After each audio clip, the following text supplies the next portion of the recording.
A Mish Café traz um convidado muito especial, Francisco Barbosa Lima, que trabalhava no IBC, Instituto Brasileiro do Café, quando em 1975 ocorreu a Geada Negra. Barbosa, como que era a vida do café, né, o povo que trabalhava com café paranaense antes da geada? Bem, a história do café no Paraná, ela vem mesmo antes da Segunda Guerra Mundial. O Paraná já era produtor de café, mas era um produtor de café com área em torno aí de 100 mil hectares de café. Não era uma cultura muito importante para o estado. A partir do término da Segunda Guerra Mundial, houve uma melhoria de preços no café e os produtores muitos produtores de São Paulo, de Minas, vieram para o Paraná plantar café, derrubar a mata e plantar café. Nós tivemos um período de 48, 50 até 1960, que a gente plantava anualmente mais de 200 mil hectares de café por ano. E nós atingimos, em 1963, uma área recorde de 1.800.000 hectares de café. Só para você ter uma ideia, 1.800.000 hectares de café equivale quase à área total de café hoje existente no Brasil. O Brasil hoje tem em torno de 2 milhões de hectares de café. A partir de 52, se eu não me engano, a criação do IBC, Instituto Brasileiro do Café, o governo garantiu o preço para o produtor. E além do tamanho da produção, como que era a questão de qualidade, como que era esse café? Era produção em massa ou ele tinha, além de produção, algum aditivo, alguma... Bem, o café ele entrou no Paraná pelo Norte Pioneiro, por isso que a gente chama de Norte Pioneiro do Paraná. Foi por onde iniciou o café no Paraná. Ribeirão Claro, veio para Jacarezinho, Tomazina, aquela região lá do Norte Pioneiro do Paraná, que foi onde iniciou a cafeicultura. Até os anos 70, havia grandes fazendas de café no Paraná. Dos anos 60 até os anos 70, havia grandes fazendas. E essas fazendas, elas produziam café despolpado, degomados, como são os cafés da Colômbia, os cafés lavados. Paralelamente com isso, o governo, através do IBC, ele tinha uma política de estímulo à qualidade de café. Então, o governo garantia o preço para os produtores, desde o tipo pior, que era o tipo 7, bebida Rio, né, bebida Rio Zona, até o tipo 2, bebida mole. Então, para cada tipo, cada qualidade de bebida, havia um ágio pela qualidade.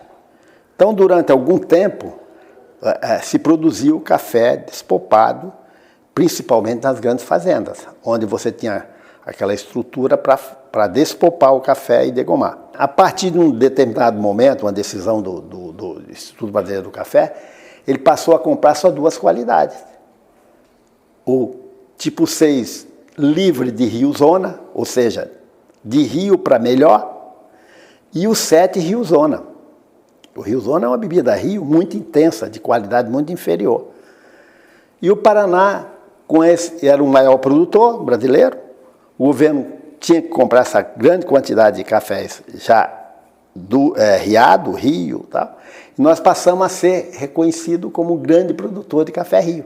É tanto que lá fora, no exterior, o café mais conhecido do Paraná era o Rio Paraná, porque o Rio Paraná era um rio com um sabor um pouco mais leve de rio, não tão intenso quanto o rio da Zona da Mata do Rio ou do Espírito Santo, ou da Zona da Mata de Minas, né? Entendi. E como foi a geada em si? Como você lembra? Quando eu cheguei no Paraná, em 73, eu lembro que eu fui trabalhar em Baiti e a gente vinha até Melo Peixoto, uma divisa próxima ali de Ourinhos, e a gente vinha de carro e tinha café desde Cambará até Londrina. Se você saísse de Londrina até Foz do Iguaçu, quase todo esse trajeto você tinha café. Era um mar de café, porque ainda tinha 1.200.000 hectares quando eu cheguei aqui no Paraná.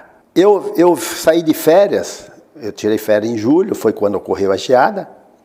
Quando eu retornei, eu estava assistindo televisão e falando que estava caindo neve em Curitiba. Ora, se estava caindo neve em Curitiba, a possibilidade de geada na região cafeira era muito grande. Quando eu retornei, eu tinha ido de carro. Quando eu retornei, eu passei em Botucatu, que tinha uma irmã da minha esposa que morava lá. A gente dava uma parada lá para visitar. E quando eu cheguei em Botucatu, que ainda tinha um pouco de café, aquela região, né? Eu já vi os cafés todos queimados. Então, já a percepção que eu tive ali, se estava queimado lá em São Paulo, no Paraná não tinha restado nada sem queimar. E realmente, quando nós chegamos aqui, a gente via aquele mar de café, tudo escuro, marrom, né? E aí começou o nosso trabalho de técnicos do IBC para recuperar essa lavoura. Alguns produtores, uma parte dos produtores já aproveitaram e desistiram da atividade. Outros pensaram em aproveitar as lavouras mais velhas, já aproveitar, erradicar e plantar a lavoura nova. E outros acharam que o café ia brotar e então fizeram a poda, que nós chamamos de recepa, e passaram a conduzir o broto, a brotação para voltar a produzir. Só que nós tivemos um período muita intensidade de geada, porque não foi só a geada de 75. Tivesse sido a geada de 75 e tivesse passado um intervalo maior para voltar a gear no Paraná, talvez a erradicação de lavoura de café não tivesse sido tão intensa. Mas é que nós já tínhamos tido 2 geadas antes da geada de 75. Nós tivemos uma geada em 69, eu não estava aqui na época, mas foi uma geada média, de média intensidade, e nós tivemos uma geada média também em 72. Então nós viemos de 69, uma geada que prejudicou a safra de 70, depois nós tivemos uma colheita em 71, e em 72 tivemos nova geada, ou nova redução de produção em função da geada, e tivemos uma grande geada negra em 75. Então, essa intensidade, essa frequência de geada, aliada a alternativas que passaram a ter de agricultura mecanizável através de soja, a soja estava com bom preço, problema da legislação trabalhista também, a partir de 64 veio o Estatuto da Terra, e depois veio todos os direitos trabalhistas do trabalhador rural igual ao trabalhador urbano, com agravante que o trabalhador urbano ele tinha direito a pedir indenização de 5 anos, e o trabalhador rural era todo o tempo que ele trabalhou. Então, essa ligação de opção agrícola, mecanizável, com pouca gente, problemas de despesas trabalhistas e o problema da geada, essa conjuntura toda fez com que o produtor realmente mudasse, fosse mudando, saindo para atividades com menos risco, né? Hoje a gente sabe que diminuiu muito os hectares de plantação de café, todo o território do café paranaense. Até Londrina foi conhecida como a capital mundial do café e desde 75 já não é mais a capital mundial do café. Mas qual que é a sensação, assim, o café paranaense ele tem esse prestígio novamente? Você tem algum conselho para aquelas pessoas, aquele produtor paranaense que almeja ainda entregar uma bebida que volte a ser uma bebida conhecida mundialmente como a qualidade e não apenas como a quantidade produtiva?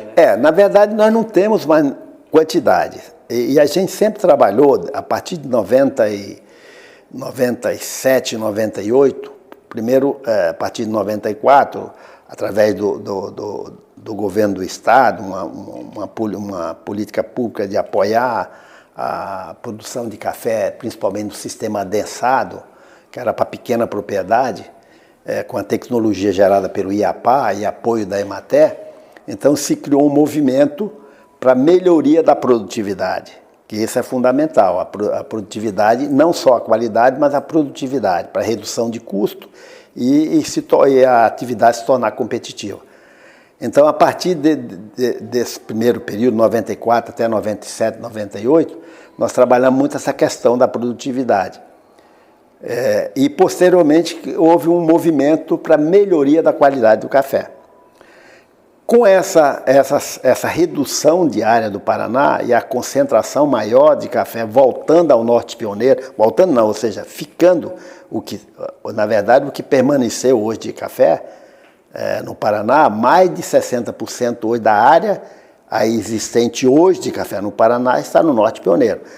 Que essa região Norte e Norte Pioneiro são as regiões com características de clima, de altitude, de temperatura mais favorável para a qualidade de café. E com a maturação um pouco mais tardia, coincidindo com os meses de julho e agosto, que tradicionalmente são os meses mais secos. Então você consegue fazer um café de altíssima qualidade.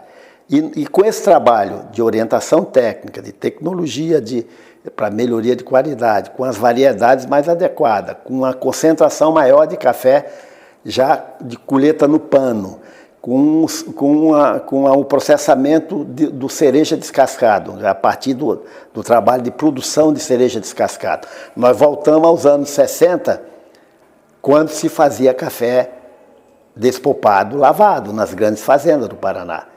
E que nós tínhamos o conceito de qualidade naquela época. Barbosa, queria te agradecer por todo esse conhecimento, muitos anos dedicado ao café, principalmente ao paranaense. Seu trabalho, desde produção até como engenheiro no Instituto Brasileiro do Café. Queria agradecer mais uma vez o senhor e vamos lá tomar um cafezinho. Eu queria parabenizar a empresa, a Percoff, a Mist Café, porque vocês estão fazendo um trabalho, estão modernizando e valorizando a qualidade do café. Isso é muito importante para nós produtores. Se trabalha isoladamente, tem que trabalhar toda a cadeia tem que estar unida, e o Paraná precisa, mais do que nunca, de apoio dos diversos elos da cadeia para a gente voltar a ter no café ainda uma atividade muito promissora e muito rentável. O café, quando ele é produtivo, quando tem qualidade, ele é muito rentável.